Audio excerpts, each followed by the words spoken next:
Kaum muslimin jamaah Jumat rahimakumullah, mari kita bersyukur kepada Allah Subhanahu wa ta'ala. Pada saat ini, di kesempatan ini, kita bisa hadir di tempat ini. Ini merupakan anugerah dan nikmat yang sangat besar yang Allah berikan kepada kita. Oleh sebab itu, mari kita basahkan lisan kita untuk mengucapkan kalimat-kalimat thayyibah. Pada saat merasakan nikmat itu datang, lisan kita bisa mengucapkan kalimat alhamdulillahirabbil alamin. Begitu juga mari kita sampaikan salawat dan salam kepada junjungan kita Nabi Agung, Nabi besar Nabi Yuna Muhammad sallallahu alaihi wasallam. Karena beliau ini merupakan orang yang paling besar jasanya dalam kehidupan kita. Sebagai bentuk rasa terima kasih, kita dijadikan sebagai umat Rasulullah sallallahu alaihi wasallam. Sebagai bentuk rasa cinta dan rindu kita kepada beliau, maka mari kita memperbanyak salawat kepadanya. Allahumma salli ala Sayyidina Muhammad wa ala ali Sayyidina Muhammad. Kaum muslimin jamaah Jumat rahimakumullah, di kesempatan yang mulia ini juga khatib mewasiatkan kepada kita semua, mari kita meningkatkan keimanan dan ketakwaan kita kepada Allah Subhanahu wa ta'ala. Beriman kita kepada Allah berarti kita yakin bahwa Allah mengawasi kehidupan kita. Setiap gerak-gerik kita tidak lepas dari campur tangan Allah Subhanahu wa ta'ala. Hadirnya kita di sini, bisa melangkahkan kaki, mengayunkan tangan ke tempat yang mulia ini merupakan kudrat dari Allah Subhanahu wa ta'ala, atas izin dari Allah Subhanahu wa ta'ala. Jika keyakinan kita sudah sampai di sana, berarti kita percaya bahwa Allah itu adalah Tuhan kita yang mengatur segala detik-detik kehidupan kita, yang mengatur denyut jantung kita, yang mengatur tarikan nafas kita, tidak lain adalah atas izin dari Allah Subhanahu wa ta'ala. Kemudian kita meningkatkan ketakwaan kita kepada Allah. Bertakwa kepada Allah berarti kita mau melakukan segala yang Allah perintahkan, dan kita juga berusaha semaksimal mungkin mengerahkan segala potensi yang ada di dalam diri kita untuk menjauhi segala yang Allah larangkan. Jika kita mampu melakukan hal demikian, yakinlah bahwa kita adalah orang yang mulia di sisi Allah Subhanahu wa ta'ala. Inna akramakum indallahi atqakum. Sesungguhnya orang yang paling mulia di sisi Allah itu adalah orang yang paling bertakwa di antara kamu. Kaum muslimin jemaah Jumat rahimakumullah, dalam menjalani kehidupan kita di dunia ini, mungkin banyak dosa-dosa yang kita lakukan. Tahukah kita apakah dosa yang pertama kali yang dilakukan oleh makhluk Allah Subhanahu wa ta'ala di alam raya ini? Jika kita lihat di dalam sejarah dan kita lihat di dalam Al-Quran, dosa yang pertama kali dilakukan oleh makhluk Allah yaitu dosa sombong yang dilakukan oleh iblis laknatullah. Sebagaimana kita lihat di dalam Al-Quran, Allah Subhanahu wa ta'ala berfirman, wa idh qala rabbuka lil malaikati isjudu li adama fasajadu illa iblis. Tatkala Allah Subhanahu wa ta'ala menciptakan Nabi Yuna Adam, Allah memerintahkan kepada makhluk yang ada pada saat itu, yakni malaikat dan iblis. Allah mengatakan, sujudmu, silakan sujud kepada Nabi Adam sebagai bentuk penghormatan. Fasajadu, semua malaikat bersujud. Karena malaikat tahu setiap perintah yang Allah berikan itu adalah suatu kebaikan terhadap dirinya. Malaikat tahu jika dia melanggar apa ketentuan dari Allah, melanggar aturan-aturan Allah, apa akibat yang akan dia dapatkan. Tetapi iblis berbeda. Pada saat Allah mengatakan sujud kepada Nabi Adam, Nabi iblis mengatakan aba wastakbar. Saya tidak mau, kata iblis. Dan dia merasa dirinya sombong, merasa dirinya lebih hebat dan lebih mulia dibandingkan Nabi Adam alaihissalam. Ini yang menandakan bahwa dosa yang pertama dilakukan oleh makhluk di muka bumi ini, di alam raya ini, yakni dosa sombong. Satu-satunya dosa yang membuat Allah murka terhadap seseorang, yakni jika orang itu sombong.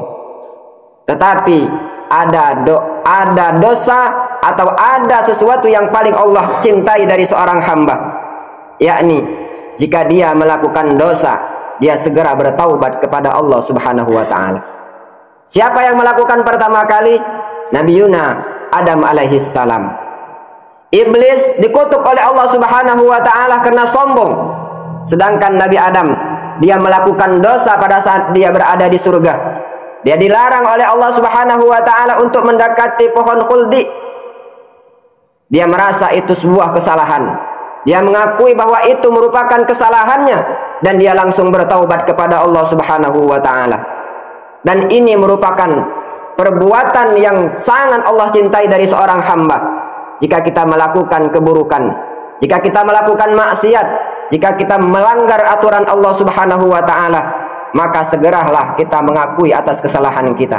Jangan sekali-kali kita sombong. Baik sombong itu kita tunjukkan kepada makhluk Allah Subhanahu wa taala, apalagi jika sombong itu kita hadapkan kepada Allah Subhanahu wa taala yang maha perkasa dan maha segala-galanya.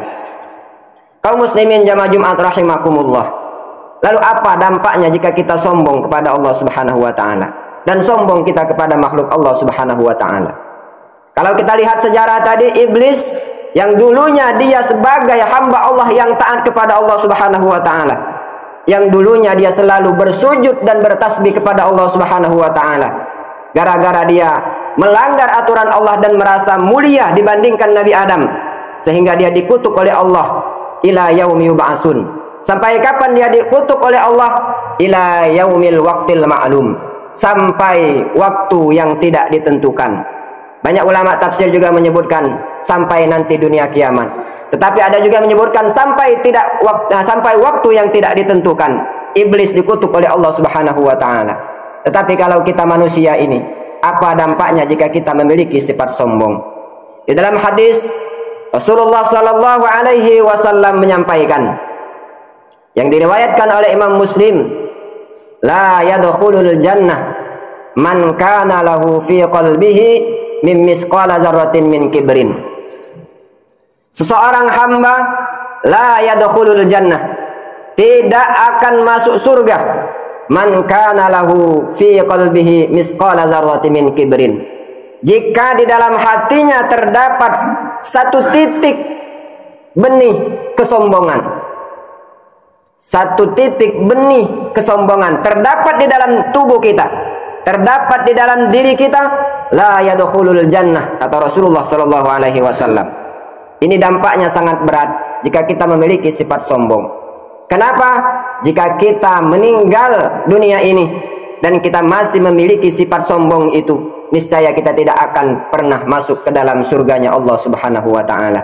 Nauzubillah summa nauzubillah. Kaum muslimin jamaah Jumat rahimakumullah. Lalu apa yang dimaksud dengan sombong itu? Kalau iblis, jelas kita tahu bahwa kesombongannya dia merasa dirinya lebih hebat dari Nabi Adam dan dia melanggar perintah dari Allah Subhanahu wa taala. Lalu apa bentuk kesombongan seorang hamba sebagaimana seperti kita biasa ini? Di dalam hadis Rasulullah sallallahu alaihi wasallam menyampaikan, ada seorang sahabat bertanya kepada Rasulullah, "Ya Rasulullah, saya ini suka dengan hal-hal yang bagus. Saya suka dengan barang-barang yang mewah," mungkin bahasanya saat ini. "Saya suka dengan keindahan. Saya suka dengan barang-barang yang bagus.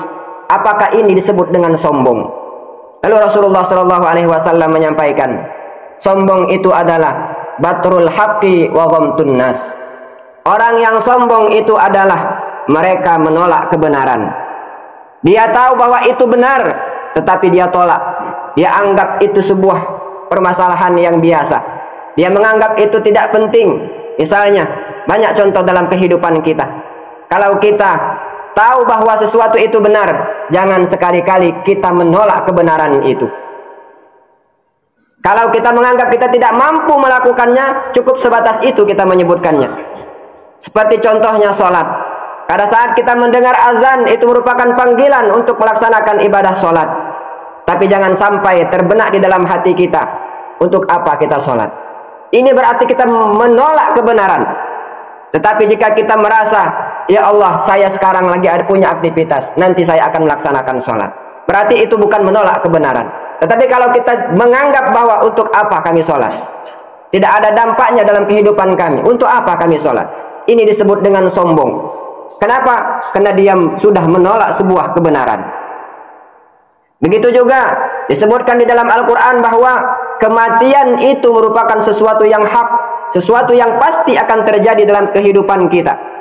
Kullu nafsin za'iqatul maut. Setiap kita ini yang bernyawa pasti merasakan kematian. Ini merupakan sesuatu yang hak, yang pasti akan terjadi dalam kehidupan kita. Jangan sekali-kali kita menganggap untuk apa memikirkan kematian, karena itu nanti urusannya. Berarti kita telah menolak kebenaran. Na'udzubillah summa na'udzubillah. Ini yang pertama ciri orang yang sombong. Dia menolak kebenaran dalam kehidupan. Kemudian yang kedua, wa ghamtun nas. Orang sombong itu adalah orang yang meremehkan orang lain. Sebagaimana kita lihat di dalam cerita di atas tadi, iblis ibadahnya banyak kepada Allah. Taatnya kalau disebutkan di dalam kitab 80.000 tahun dia hanya bersujud dan taat kepada Allah Subhanahu wa taala. Kita tidak ada yang bisa menandingi ibadahnya iblis kepada Allah. Taatnya iblis kepada Allah Subhanahu wa taala.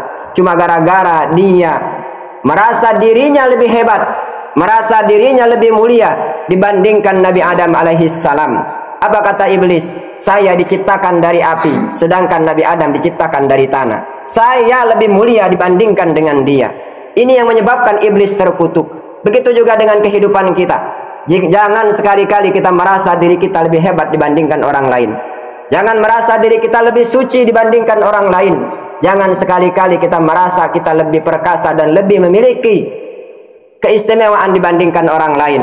Kenapa? Apa yang kita sandang saat ini, jabatan apa yang sedang kita pegang saat ini, profesi apa yang sedang kita lakukan saat ini, itu hanyalah titipan dari Allah Subhanahu wa taala. Jika suatu saat Allah akan mengambilnya, pasti kita tidak akan mampu untuk mempertahankannya. Banyak yang kita lihat, dulu orangnya kaya, memiliki harta yang banyak, tetapi jika Allah ingin mengambil harta itu, niscaya dia akan menjadi seorang yang miskin dan melarat.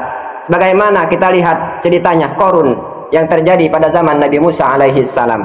Kayanya Qarun begitu luar biasa, tetapi jika Allah ingin menarik kekayaan itu, niscaya tidak ada yang bisa mampu mempertahankannya. Begitu juga dengan jabatan, begitu juga dengan hal-hal yang lain yang kita miliki. Apakah ilmu yang Allah titipkan dalam kehidupan kita, jika Allah ingin mengambilnya, niscaya kita tidak akan mampu untuk mempertahankan itu. Menandakan bahwa diri kita ini hina, diri kita ini hanyalah lemah yang hanya bergantung kepada Allah Subhanahu wa taala. Oleh sebab itu, mari kita berlindung kepada Allah Subhanahu wa taala untuk menjauhi diri kita dari sifat-sifat sombong. Karena sifat sombong ini merupakan dosa yang paling besar yang akan mendapatkan azab dari Allah Subhanahu wa taala. Nauzubillah summa nauzubillah. Kaum muslimin jamaah Jumat rahimakumullah. Demikianlah khutbah singkat kita pada kesempatan kali ini. Semoga Allah selalu membimbing kita, memberikan taufik dan hidayah kepada kita, sehingga kita selalu dibimbing. Apa yang kita pikirkan, apa yang terbenak di dalam diri kita, apapun anggota tubuh yang kita lakukan, bisa mendekatkan diri kita kepada Allah Subhanahu wa taala. Dan kita berharap semoga apa yang kita lakukan liwajhillah, untuk mendapatkan keridhaan dari Allah Subhanahu wa taala. Amin amin ya rabbal alamin.